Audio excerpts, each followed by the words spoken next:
So to remove the light, you're gonna go ahead on the left-hand side and there's gonna be a speed clip, so don't be afraid to pry on this right there. You're gonna see it pop out. This is gonna hinge out this way and you're gonna remove it like so. This is the speed clip that I was mentioning, and that's that hinge. So once that's removed, you can already see I'm doing this after the fact. The LED panel is already in, but you're gonna spin this out, and basically the clip is in the back here, and you have to get something in behind here to release the clip. So between this chrome and black piece, you basically have to put a butter knife or some sort of flat to release the clip, because the clip isn't on the top here, it's on the bottom. It's the same just standard clip that you'd see on anything else, but it is actually in there, so you have to somehow get in there to release it. And once you release it, that's how it's gonna be.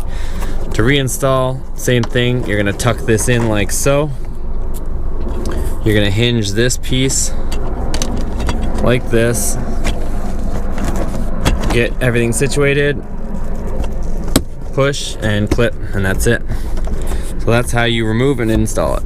All right, thanks for watching, guys. Hope you enjoyed that video. If you did like it, make sure to give it a thumbs up, and also subscribe if you haven't already and you're new to the channel. We do a lot of stuff, a lot of helpful tips and affordable mods on the channel, so make sure to check out the other videos if you haven't already. And also turn on that bell notification beside the subscribe button so you're notified on all the latest videos and you guys don't miss any of them. And as always, guys, thank you, and we'll see you on the next video. Take care.